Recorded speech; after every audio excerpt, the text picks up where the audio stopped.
So welcome. We are going to be making chili. I've pre-measured and made everything ready because normally the way I cook slow and low so I can prepare everything while I'm making. This will be quick. I pre-did the bacon,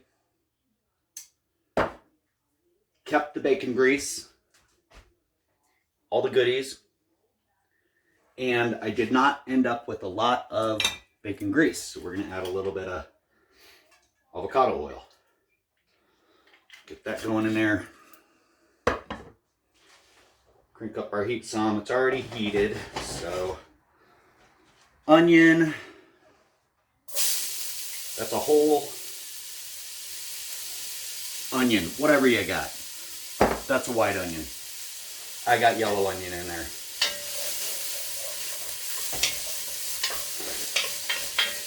I have a recipe and I will add it on to the comments, but recipes are like guidelines.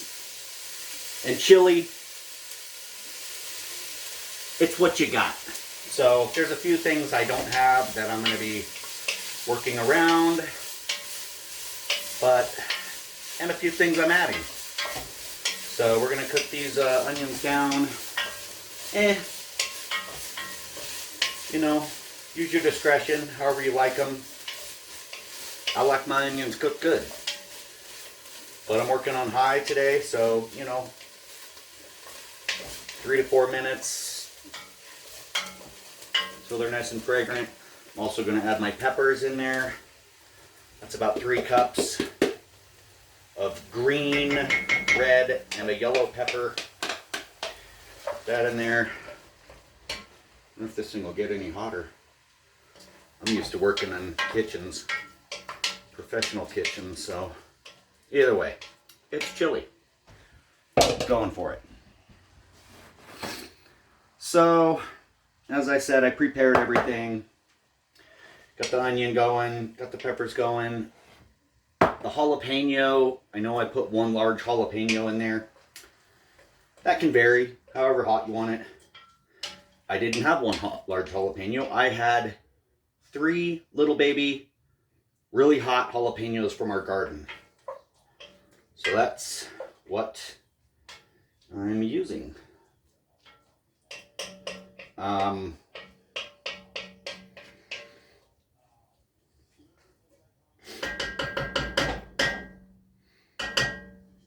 It's all good.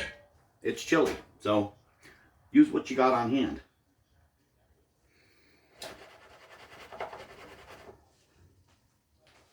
Let these cook down some.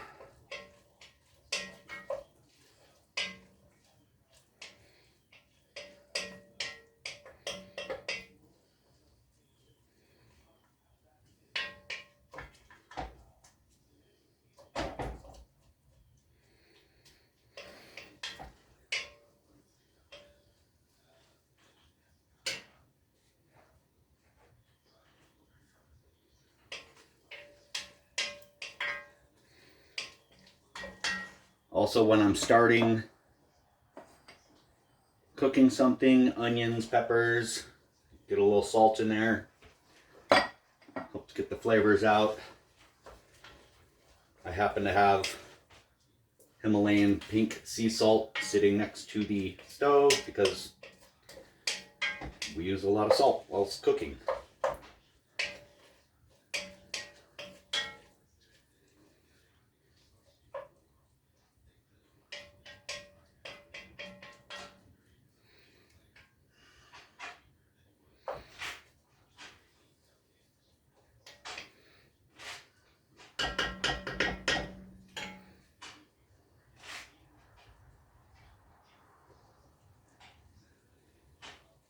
Okay, they're taking a lot longer.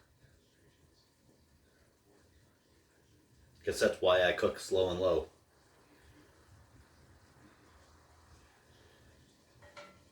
Also, today I'm using my cast iron Dutch oven. It's porcelain lined. Probably one of my favorite cooking pots ever, other than my Instapot. Maybe I'll make some Instapot videos later. And generally, I do this recipe in my Instapot. Just makes it easier. Cleanup's easy. But since I was doing the bacon and using the bacon remnants, I figured I'd just do it in this. So, gonna go ahead and add piece of onion, garlic, and the jalapeno. And that ended up being about, hard to say,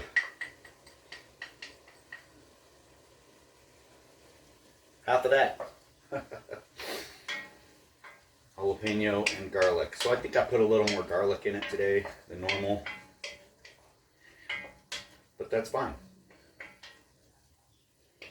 I don't measure anything unless I'm baking.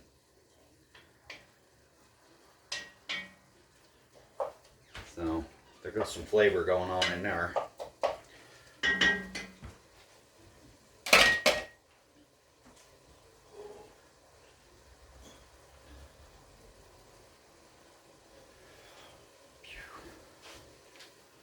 Let that cook down some more.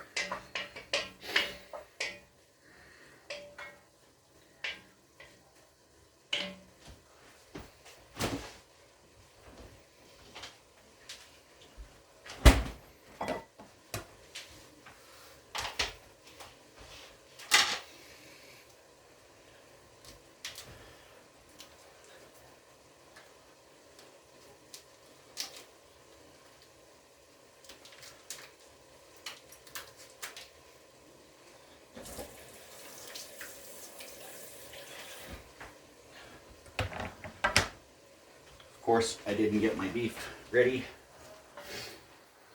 So, one variation I'm doing today, I did not have any ground pork. So normally I do a pound of ground beef and a pound of ground pork. So today it's only beef. So I did not have any in the freezer. And I didn't want to buy any. So I made up for it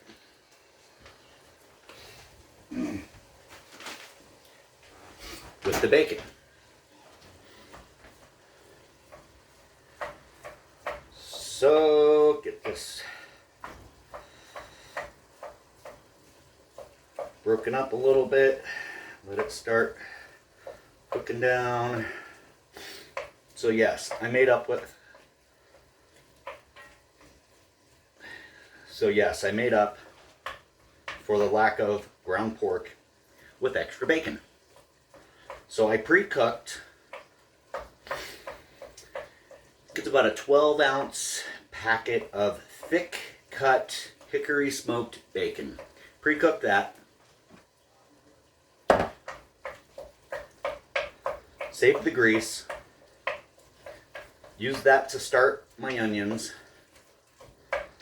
And it ended up being about 8 pieces of thick cut bacon. So we'll add that right at the end. So hopefully that makes up for my lack of ground pork. You know, bacon makes everything better. So, but you can do this with just beef. You can do it without the bacon. If you don't eat pork, you can try bacon in it. You could do turkey bacon in it. There's so many options you could do. It's just a recipe. It's just guidelines.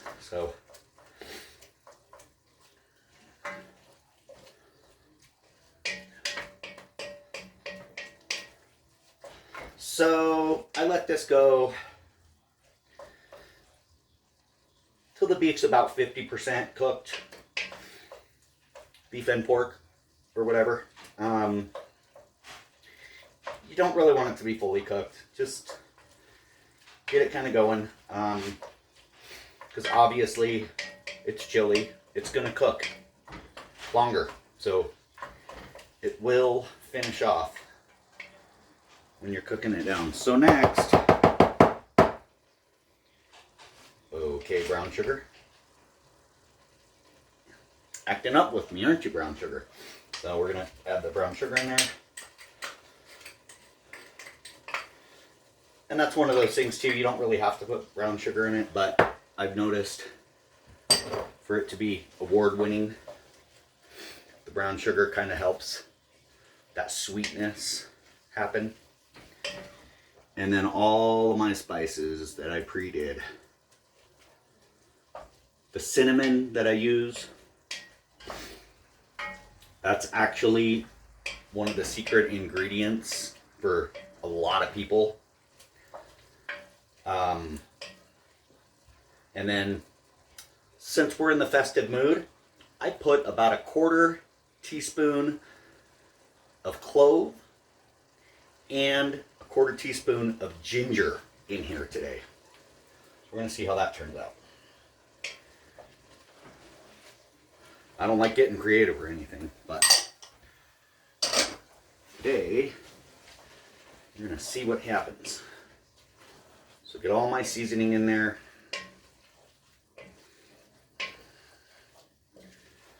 And then also there's extra salt in there. I think it's all in the recipe. Black pepper. Obviously you want to taste it all and see what happens towards the end. Oh, didn't bring my beef stock out here. Okay, that's a little more than a 1.5 cups. But we're going to go with it because I actually have extra tomato paste today. So, see, improvising.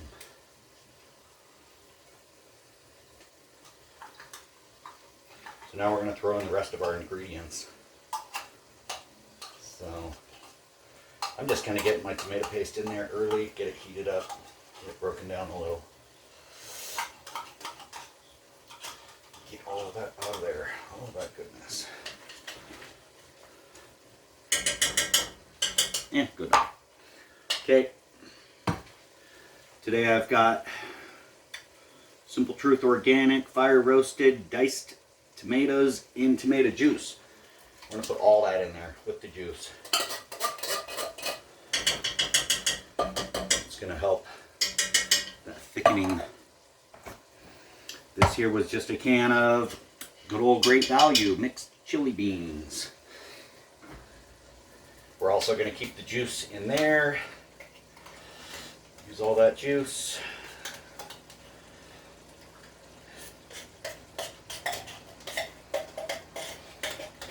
Okay, get all that goodness out of there. And I'm still cooking on high. So this is breaking all this stuff down pretty quick. And I'm not used to cooking this fast, but this chili is going to be close to ready pretty quick. Okay, and then we have a Ortega mild fire roasted diced green chilies. All in the pot. And then I had a can of dark red kidney beans. These I drained and rinsed. Drain, rinse, a few times. So you're not left with any of the juice. Just, yeah, straight beans. Okay, give this a stir.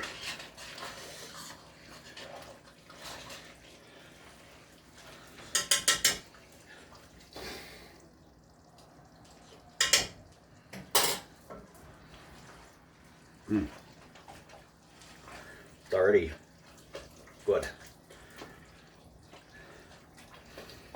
Okay. I actually like the consistency of that. That's pretty chili. And I didn't even put the beef stock in there. So we are gonna add beef stock because this will cook down So my recipe calls for about a cup and a half.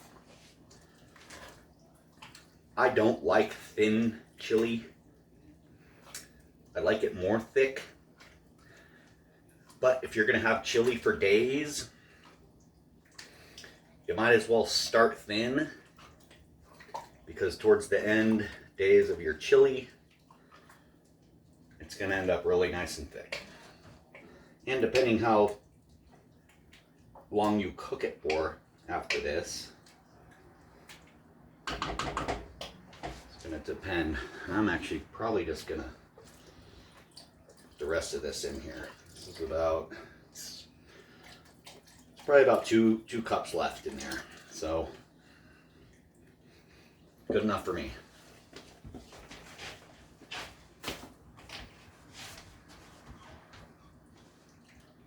So pretty thin, but yeah, so pretty thin, but it's gonna thicken out. So we're gonna get this to a boil. Can't forget our bacon. Go in there, bacon. Go in there, bacon. So, chopped up the bacon before I cooked it, which I don't like chopping up meat before I cook it. I like to cook it first and then chop it, but this time I pre-chopped it, and it actually helped because I was able to cook the bacon more consistently. Generally when you cook a piece of bacon, you know, you got two flabby parts, the middle's good, so it actually really helped. So we're gonna let these infuse for a bit. Bring it to a boil. See, that's already a really good consistency. That's like, after it cooks for 30 minutes, that's like the perfect chili consistency. So basically, let that cook down. Let all the flavors meld together.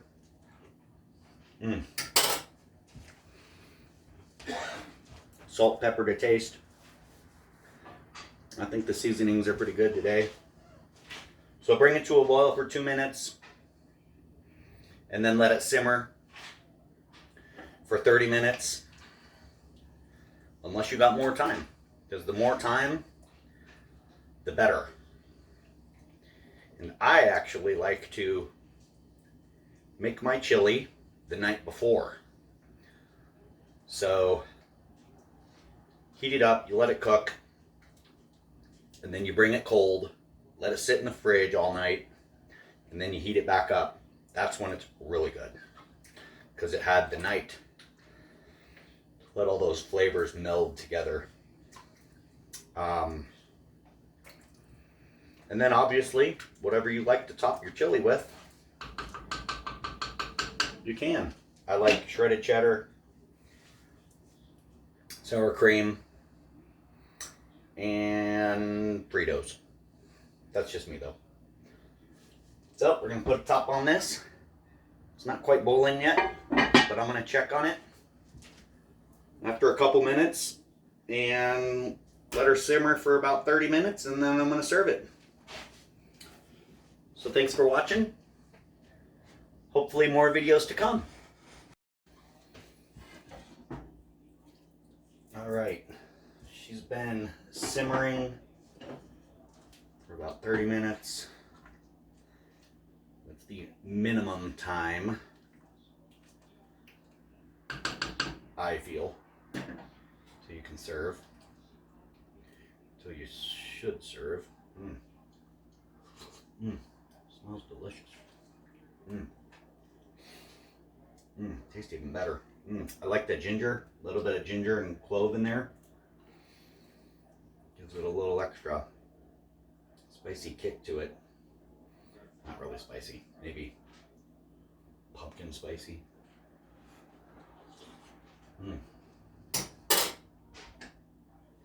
Well, anyways, I'm gonna let mine cook down a lot longer. But thank you for watching. Please like my video. I don't have much to subscribe to yet, but if you want to, you can. I'll be adding a lot more videos in the future. We do a lot of canning and cooking. So thanks for watching.